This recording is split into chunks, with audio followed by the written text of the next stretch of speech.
Então, no círculo tem várias, assim como a gente sempre está em sistemas dinâmicos buscando como umas famílias que sejam características, que sejam importantes desde algum ponto de vista. A família mais importante no círculo, e eu já vou explicar, espero explicar bem por que é tão importante, é a família de Arnold. Aqui, de fato, eu coloquei generalizada, porque eu estou agregando esta N que está aqui. Então, basicamente, é uma família que está definida, está na família da reta, sim, que está definida em 3 parâmetros. Então, A é um número entre 0 e 1, B é um número maior ou igual do que 0, e N, que é um número que eu agreguei, é um número natural. Então, está dado por essa fórmula aí, e como eu já falei, essas são famílias do círculo, né? Então, dá para ver que essas funções assim, dadas por esta equação, de fato, são levantamentos do mapa do círculo, que aí eu denotei por F minúscula, tentando diferenciar F maiúscula na reta e F minúscula no círculo. Então, como a gente gosta de imagens de desenhos, eu peguei algum programa que eu não lembro qual na internet para tentar fazer o gráfico. Então, por exemplo, eu peguei aqui um número irracional, eu não lembro qual é, acho que era a raiz de 2 sobre 2, eu fiz há bastante tempo, e eu peguei B menor que 1 e N igual a 3 na fórmula. Então, coloquei essa fórmula na internet e você vê que o gráfico, tipo, se você continuara aqui, a continuação seria exatamente esse gráfico que está aí embaixo. Então, são funções na reta, só que módulo 1 você pode identificar como uma função do círculo e é a forma que a gente faz para identificar uma função do círculo. Então, no caso de B menor do que 1, você tem esse gráfico aí, né? Uma função crescente na reta. E depois, eu peguei o caso B igual a 1, o mesmo A, eu acho que era a raiz de 2 sobre 2, e B igual a 1. Então, quando você faz o gráfico na internet e olha módulo 1, você vai ver isso aqui, o gráfico este que está aqui. Então, é uma função crescente, não? Do círculo, só que agora aí você dá para ver que tem 3 pontos críticos, e por isso é esse N aí, de fato. Então, 3 pontos críticos que a gente chama de inflexivos, não? São pontos de inflexão, que a gente viu um cálculo alguma vez, essa palavra horrível. Bom, inflexão quer dizer isso, que são desta forma. Então, um exemplo de uma função assim é x ao cubo, não? X vai para x ao cubo. O gráfico é algo assim, parecido. Ok? X elevado a 5 também, x elevado a 7 são parecidas. Para quem não lembra destes gráficos, tá, mais ou menos. E se B é maior do que 1 e N é igual a 3, de novo, então você vai ver, várias coisas. Vai ver que a tua função vai ser crescente, só que agora é crescente e decrescente. Então, você vai ter, digamos, tá, isto seria como um parecido, este seria como um x elevado ao quadrado, não? Então, como que você tem pontos críticos quadráticos, ok? Então, por que é importante essa família de Arnold?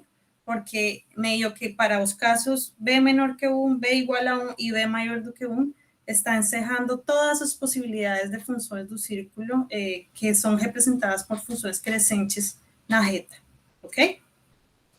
Tá, e então, tá. De fato, a gente está assumindo aqui que sempre o número de rotação é irracional, porque se é racional, a gente mais ou menos viu que tem ponto superior, que o ponto volta ao ponto, e a gente, bom, está interessado num futuro incerto.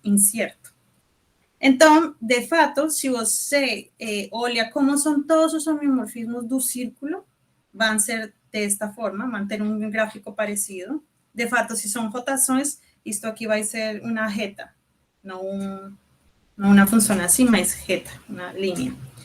Estes que estão aqui no meio são os mapas críticos do círculo, que são esses que eu gosto, e estes aqui se chamam endomorfismo do círculo. Né? Então, eu estou interessada nesses de aí do meio, que se chamam mapas críticos do círculo, aunque o nome não diz muito, porque... então, basicamente, se você olha, são parecidos com o primeiro desenho, então são homeomorfismos do círculo, So que en algunas regiones, infinitas regiones, un mapa tiene puntos críticos inflexivos, ¿ok?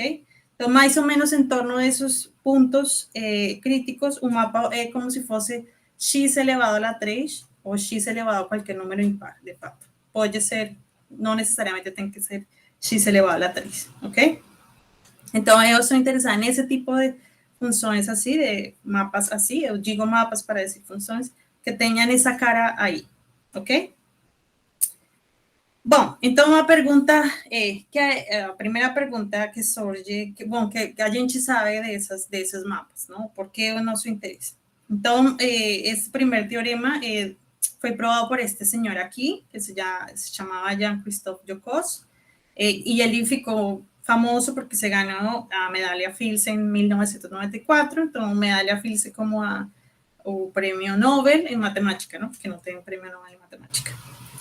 Então, ele provou que se você tem um mapa crítico do círculo, como esse que eu desenhei, que eu mostrei o desenho, e o número de rotação irracional aqui, a gente sempre está no caso que a gente não conhece. Então, vai existir um homeomorfismo, que eu vou chamar H de F, tal que satisfaz esta regrinha com a rotação. Então, a rotação com o mesmo ângulo, com um ângulo que corresponde com o número de rotação da F.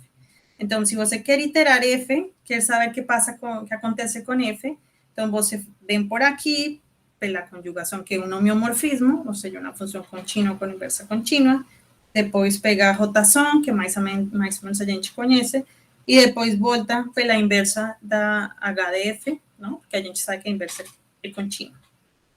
Então, tipo, tem várias propriedades que a F e a rotação satisfazem. Então, em particular, esses iterados, eu quero saber como se mexe os iterados ou as imagens de um ponto pela F, é só olhar como se mexe pela rotação, ok? E já. Então, como a rotação a gente conhece, isso é um bom resultado, não? Está levando uma coisa, está levando informação de uma coisa que a gente não conhece, que é o mapa do crítico, para algo que a gente conhece, que é a rotação. Bom, então a gente poderia, este teorema de Jocos sempre funciona, não? Você pega um mapa crítico do círculo, tem um número de rotação e olha a correspondente mapa de rotação. Então, se G for outro mapa do crítico do círculo que tenha o mesmo número de rotação da F, então você teria este diagrama, não? Este é o primeiro que a gente mostrou agora, e o segundo também é o mesmo, só que troca a F pela G, porque a G e a F têm o mesmo número de rotação. Então, a função aqui que aparece aí no meio é a mesma. Então, você vai ter dois diagramas aí, que eles chamam diagramas comutativos, que você pode comprimir em um único mapa, em um único diagrama. Então, né, vai compor essa com esta. Então, vai fazer primeiro HDF e depois vai fazer HG a la menos 1, não? Esta é a conjugação entre G e a rotação.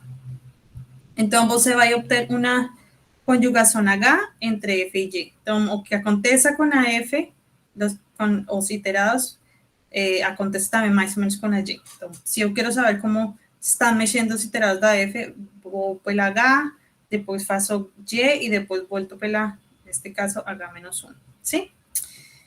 Tá, mas isso não diz muito, porque tanto a F como a G são meio desconhecidas, eu não sei muito, não tenho muita informação dele. O que sim me diz é o seguinte, e é de onde sai, digamos, todo isso, esta teoria de renormalização que eu já vou mencionar.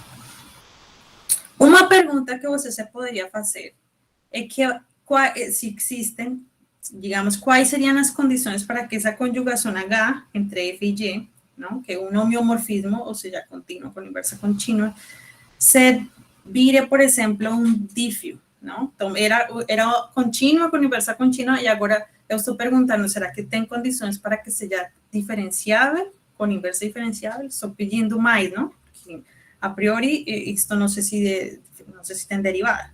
Aqui estou dizendo que seja que tenha derivada e que a inversa também. Será que isso pode acontecer? Não? Estou melhorando a H. E a pergunta é, será?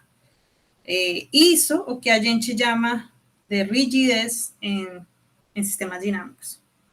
Então, quando algo está meio fraco e virou um pouquinho mais forte, né? Tá, a gente chama que estamos, digamos, em uma presença de um fenômeno de rigidez. Então, essa é a primeira palavra, o título da palestra estranha. Bom, tinha várias, mas rigidez era uma das mais estranhas. Então, digamos, essa é a pergunta que está motivando nossa pesquisa. Será que essa coisa que era tranquila, óbvio, pode virar um difio ou não? Né? Então, isso é rigidez. E então, eu coloquei aqui mais ou menos, resumindo os resultados que a gente já tem. Então, todas são pessoas que têm trabalhado em isso. Vocês podem identificar alguns nomes conhecidos. E então, a gente tem várias situações. Se os dois mapas têm um único ponto crítico, tanto a F como a G, se os dois têm dois pontos críticos, não? A F tem dois pontos críticos e a G também. E se os dois têm vários pontos críticos, mas a mesma quantidade. Então, se a F tem 5 e a G também 5 pontos críticos. Então, primeiro, no primeiro caso, se os dois têm um único ponto crítico, para qualquer número de rotação irracional, a gente tem um resultado que diz que a conjugação vai ser C1. Ou seja, é um difio de classe C1, diferenciável de classe C1. Isso no caso de um único ponto crítico. Agora, se temos único ponto crítico, cada um tem um único ponto crítico, também temos um resultado que melhora um pouquinho. Então, sempre vai ser C1, e de fato, se você restringe o conjunto de números de rotação, porque isto é para todos, mas se você restringe para alguns números irracionais, que de fato quase todos, mas menos, a função vai ser de fato um difio C1 mais alfa. Ou seja, vai ser um difiomorfismo e a derivada Holder. ¿No? Este C1 mais alfa quer dizer que a função é diferenciável de classe C1 e a derivada é Holder. Ok? E você também poderia perguntar, será que a função é melhor que C2? Tem segunda derivada? Então, bom, nesse caso a gente não sabe. Não sabemos nada. Não sabemos se sim, se não. Quando tem dois pontos críticos, não? A F tem dois pontos críticos e a G tem dois pontos críticos, a gente não sabe se a função vai ser C1, mas a gente sabe que para pouquinhos números de rotação, para pouquinhos, a função H vai ser C1 mais alfa, ou seja, diferenciável com derivada Holder. A mesma coisa, temos uma intriga com isso de C2, e para vários pontos críticos também temos o mesmo resultado. Para pouquinhos números de rotação, bem pouquinhos, irracionais, temos que sim C1 mais alfa. Ok? Então, esse é o nosso panorama, isso é o que a gente tem descoberto até agora.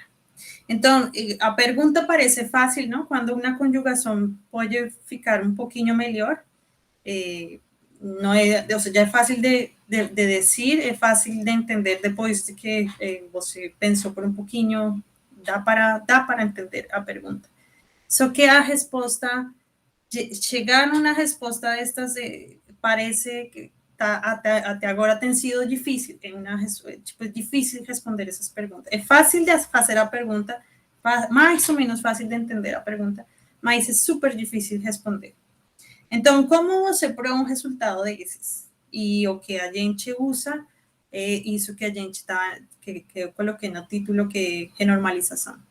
Então, que é a renormalização? Bom, é uma função que está associada, de alguma forma, com essa função do círculo, mas é uma função do intervalo. Então, aqui estamos ligando o círculo com o intervalo, estão relacionados no fundo.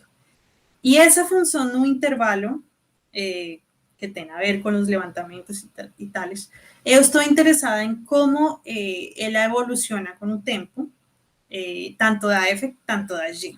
Então, vou tentar explicar isso agora.